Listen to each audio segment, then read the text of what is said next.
Okay, once again, welcome to you all in Anupam Social Arena. Today we are going to discuss on a very important topic, which is Rajya Sabha and Lok Sabha. Before going on this topic on Rajya Sabha and Lok Sabha, it's a need to discuss some very important point on Parliament. Parliament के बारे में बात करते हैं तो हमारे जो constitution का पार्ट 5 है और उसमें article 79 to 122 they deals with parliament. और पार्लियामेंट में किन फीचर्स को ये लोग डील करते हैं, they are composition, duration, powers, privileges and some other points to which they deals with. अगर हम ऑर्गेनाइजेशन की बात करते हैं पार्लियामेंट की, तो parliament is divided in 3 parts. First is house of president, second is Rajya Sabha, third one is Lok Sabha. Rajya Sabha को हम लोग बोलते हैं council of state and Lok Sabha को हाउस ऑफ पीपल। अगर हिंदी नेम की बात करें तो 1954 में काउंसिल ऑफ स्टेट ने जो हिंदी नेम है राज्यसभा, इसको अडॉप्ट किया, और लोकसभा जो है वो हाउस ऑफ पीपल जो था उसने लोकसभा में हिंदी नेम को अडॉप्ट किया है। ओके, नाउ अगर हम बात करते हैं कि हमने जो पार्लियामेंट्री जो फीचर है ये कहाँ से अडॉप्ट किया है, इंडिया ने पार्लियामेंट्री फीचर जो है वो अडॉप्ट किया है ब्रिटेन से। ब्रिटेन में भी सेम टाइप से सेम कैटेगरी में चीज़ों का डिवीजन होता है। जैसे हमारे यहाँ पे हाउस ऑफ प्रेसिडेंट है तो वहाँ पे क्राउन होता है, क्राउन के अंडर में किंग या क्वीन आते हैं। और अगर हम बात करते हैं जैसे हमारे यहाँ पे काउंसिल ऑफ स्टेट है, राज्यसभा है, जिसको हम लोग अपर हाउस भी बोलते हैं, तो वहाँ पे होता है हाउस ऑफ लॉर्ड्स, वो भी अपर हाउस में कंसिडर किया जाता है। और यहाँ पे लोकसभा है जिसको हम लोग लोअर हाउस बोलते हैं, तो वहाँ पे हाउस ऑफ कॉमन्स होता है which is being considered as a lower house. Okay, अब हम बात करते हैं, आज स्पेसिफिकली हम इस वीडियो में बात करने जा रहे हैं राज्यसभा और लोकसभा के फीचर्स की, ओके, कंपोजिशन की, और उसके ड्यूरेशन की भी बात करेंगे आज हम।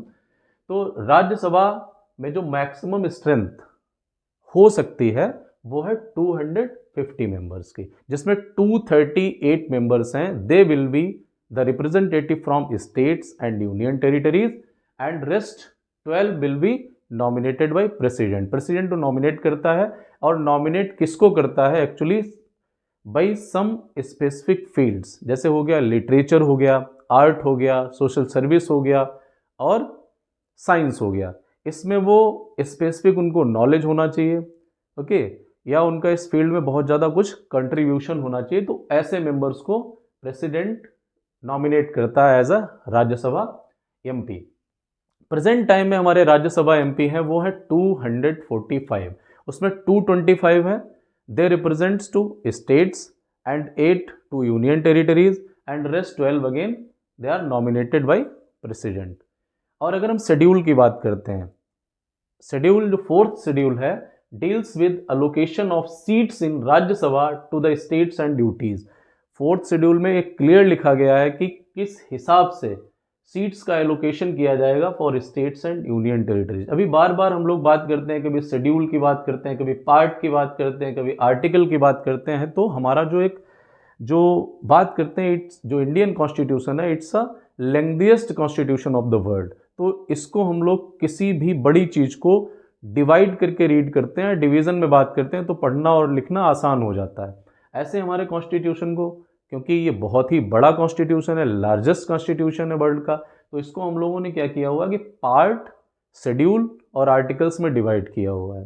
ठीक है, तो शेड्यूल्स हैं, जब कॉन्स्टिट्यूशन रेडी हुआ था उस समय हमारे शेड्यूल्स थे 8, and it was divided in 22 parts और section we can say, and it was divided at that time in 395 articles, but now चीज़ें इसमें चेंज हो चुकी हैं।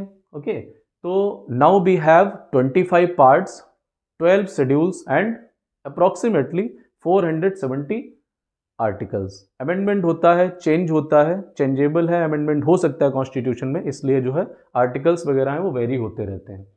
अब हम बात करते हैं इलेक्शन की, तो जो स्टेट्स के elected member of legislative assemblies है ना, specially we are talking about MLAs, not for MLCs, क्योंकि वो एमएलसीज का कॉन्सेप्ट जो है वो हर एक स्टेट में नहीं है। ओके, इसलिए हम बात करते हैं एमएलएज की। जो एमएलएज होते हैं यानी कि जो इलेक्टेड हैं, जो लोग हैं, वोटर्स, कॉमन पीपल, जिन लोगों ने वोट किया है और जो हमारे रिप्रेजेंटेटिव बनते हैं स्टेट लेवल पे, वो हमारे होते हैं एमएलएज, और वो लोग इलेक्ट करते हैं राज्यसभा के एमपी को। अभी इलेक्शन का प्रोसीजर थोड़ा सा क्रिटिकल होता है, इनडायरेक्ट इलेक्शन होता है। Actually it is based on the system of proportional representation by means of the single transferable vote. Proportional representation by means of the single transferable vote, यानी कि जितनी पॉपुलेशन होगी स्टेट की उसके प्रोपोर्शनेटली ही MLAs elect होते हैं, और वो एमएलएज क्या करते हैं, राज्यसभा के एमपी को इलेक्शन करते हैं। इसीलिए आप देखेंगे कि एक एक स्टेट में, मतलब जितने भी स्टेट्स हैं, यूनियन टेरिटरीज हैं, वहाँ पे आप देखते हैं कि जो यूनियन टेरिटरीज में भी वहाँ का कॉन्सेप्ट है जहाँ पे चीफ मिनिस्टर होता है, यानी कि जहाँ पे इलेक्शन होता है। ओके, तो ये बात हम लोग कर रहे हैं कि जो जितनी पॉपुलेशन होगी उस हिसाब से एमएलएज होंगे, और एमएलएज क्या करते हैं, वो राज्यसभा एमपी को इलेक्ट करते हैं। इसीलिए state wise the number of Rajya Sabha MP is different. UP में नंबर ऑफ राज्यसभा कुछ एमपीज का कुछ और होगा, सिक्किम में कुछ और होगा, अरुणाचल प्रदेश में कुछ और होगा, यानी कि it is variable in different different states. और सिंगल ट्रांसफरेबल क्या होता है कि इसमें जो एमएलएज होते हैं वो ओपन बैलेट पे उनका इलेक्शन होता है। आज भी जो राज्यसभा एमपीज का इलेक्शन होता है वो बैलेट पेपर पे होता है, और बैलेट पेपर में उनको चॉइस होती है। Suppose A, B, C and D, these are 4 members, okay, जो इलेक्शन में कॉन्टेस्ट कर रहे हैं, और चारों में लोगों को क्या करना पड़ता है, सपोज इसमें चॉइस देनी पड़ती है। फर्स्ट दे दिया इसको, सी को सेकंड दे दिया, डी को थर्ड दे दिया, एंड बी को फोर्थ चॉइस दे दिया। तो इसके हिसाब से ए, मतलब फर्स्ट चॉइस हमारी ए है, सेकंड हमारी चॉइस सी है, डी थर्ड चॉइस है, और बी फोर्थ चॉइस है। ओके, इसमें चॉइस के बेस पे होता है। ऐसा नहीं होता है कि आपने किसी एक कैंडिडेट को क्लियर वोट दे दिया, ऐसा नहीं होता है। इसका थोरोली जो इलेक्शन प्रोसीजर होता है प्रेसिडेंट का, राज्यसभा एमपी का, इसके ऊपर मैं एक सेपरेट वीडियो बनाऊंगा, and we will see thoroughly कि how the election is being conducted for president, Rajya Sabha MP, even we can say vice president also. Okay, आज हम बात कर रहे हैं फिर, हाँ, MLAs cast their vote after showing parties authorised agent. अभी जैसे मैंने बताया कि जो बैलेट होता है उसको वो शो करता है, जो पार्टी का ऑथराइज्ड एजेंट वहाँ पे बिठाया जाता है, जिसको वो शो करके अपना वोट डालते हैं। वो ऐसा इसलिए होता है क्योंकि पार्टीज को डर होता है कि कहीं क्रॉस वोटिंग वगैरह ना हो जाए। क्रॉस वोटिंग का जो है बहुत ही लोगों को डर रहता है पार्टीज को, इसलिए शो करना पड़ता है। हालांकि क्या होता है, अगर कभी किसी एमएलए ने क्रॉस वोटिंग कर भी दी तो पार्टी अपने लेवल पे कोई एक्शन ले सकती है, बाकी लीगली, कॉन्स्टिट्यूशनली या कोई लेजिस्लेचर इस टाइप का कोई उसके अगेंस्ट में एक्शन नहीं ले सकता है। पार्टी लेवल पे जो उनके रूल्स हैं, उनका जो कॉन्स्टिट्यूशन बोलता है, उसके हिसाब से वो लोग उस अपने पार्टी मेंबर के अगेंस्ट एक्शन ले सकते हैं। ओके, अगर हम बात करते हैं ड्यूरेशन की, तो ड्यूरेशन में अगर देखा जाए तो राज्यसभा क्या है, परमानेंट हाउस है, परमानेंट चैम्बर है। ओके, ये कभी डिसॉल्व नहीं होता है, इसलिए इसका एक सिस्टम होता है कि हर 6 ईयर्स पे, यानी एवरी 6 ईयर्स जो मेंबर जो होता है, इलेक्शन जिसका हो जाता है, उसका टर्म, टोटल टर्म कितना होता है, वो 6 ईयर का होता है। And 1/3 members gets retire after every 2 years, और हर 2 साल में 1/3 मेंबर इसके रिटायरमेंट होते रहते हैं। एक साइकिल होता है, वो चलता रहता है, और लोग जो है मेंबर्स हैं राज्यसभा के, वो अपना 6 ईयर का टर्म पूरा करके रिटायरमेंट होते रहते हैं, और ये हाउस परमानेंट हाउस की तरह काम करता है। ओके, अब हम लोग मूव करते हैं लोकसभा की तरफ।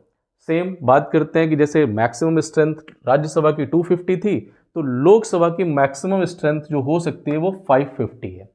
ओके, जिसमें 530 रिप्रेजेंट्स स्टेट्स, यानी 530 मेंबर्स होंगे जो लोकसभा के, they will represent to state, and 20 will be from union territories. Union territories से 20 एमपीज हो सकते हैं।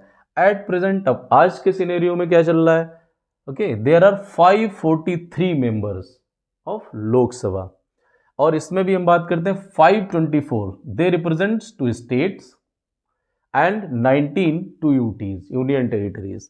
ओके, अगर हम बात करते हैं इलेक्शन की, तो इसका इलेक्शन बड़ा ही सिंपल तरीके से हो जाता है। It is based on principle of universal adult franchise.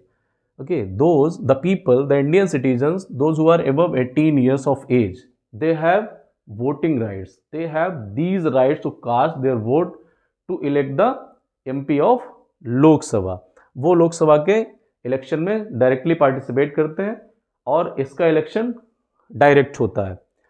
अगर हम बात करते हैं कि हमारे यहाँ पे पहले जो वोटिंग राइट्स जो मिलते थे, वो मिलते थे 21 ईयर्स कि एज पे या उससे एबव होनी चाहिए. But now the time an amendment have took place already. The voting age was reduced from 21st to 18 years by the 61st Amendment Act 1988. 61st Amendment Act आता है 1988 में, उसमें वोटिंग राइट्स हैं वो 21 ईयर्स से reduce करके 18 years कर दिया जाता है. अब इसमें एक कॉन्सेप्ट था पहले नॉमिनेटेड मेंबर्स का. नॉमिनेटेड मेंबर्स का मतलब क्या था, एंग्लो इंडियन जो मेंबर्स थे वो 2 मेंबर्स इसमें नॉमिनेट किए जाते थे और वो कौन करता था, प्रेसिडेंट करता था. लेकिन अब क्या हो चुका है, by 104th amendment act 2019 discontinued this provision of special representation of the Anglo Indian community in the Lok Sabha. Anglo Indian community से अब कोई भी रिप्रेजेंटेटिव लोकसभा में नॉमिनेट नहीं किया जाएगा. इसको 104th अमेंडमेंट एक्ट 2019 से डिसकंटिन्यू कर दिया गया है और ये इफेक्ट में आया है 25 जनवरी 2020. Okay, now duration of Lok Sabha member. इसका जो है नॉर्मली जो टर्म होता है फॉर द लोकसभा मेंबर ये होता है 5 ईयर का होता है. It's not a permanent chamber क्योंकि ये डिसॉल्व हो जाती है आफ्टर एवरी 5 ईयर्स. ठीक है, तो term of Lok Sabha can be extended during national emergency. एक क्लू है बीच में कि अगर कोई नेशनल इमरजेंसी लग जाती है तो लोकसभा का टेन्योर है, जो टर्म है, it can be extended by 1 year. ठीक है, by a law of parliament for 1 year, a time for any length of time. बार बार बढ़ाया भी जा सकता है, लेकिन एक बार अगर नेशनल इमरजेंसी सीज हो गई यानी खत्म हो गई तो उसके बाद में 6 मंथ के ड्यूरेशन में इलेक्शन कराना ही पड़ेगा फॉर द लोकसभा. ठीक है, तो ये जो था आज का वीडियो था लोकसभा और राज्यसभा पे बेस्ड था. क्या होता है कि जो कॉम्पिटिटिव एग्जाम्स होते हैं उनमें इससे रिलेटेड बहुत सारे क्वेश्चंस पूछ दिए जाते हैं. जैसे आर्टिकल्स पूछ देते हैं, शेड्यूल पूछ देते हैं, लोकसभा के कुछ फीचर्स पूछते हैं, राज्यसभा के भी फीचर्स पूछते हैं, पार्लियामेंट के बारे में पूछते हैं. तो 1 बाय 1 जो है इस टाइप के वीडियोस बनते रहेंगे इस चैनल पर और आप लोग देखते रहिए, एंजॉय करते रहिए.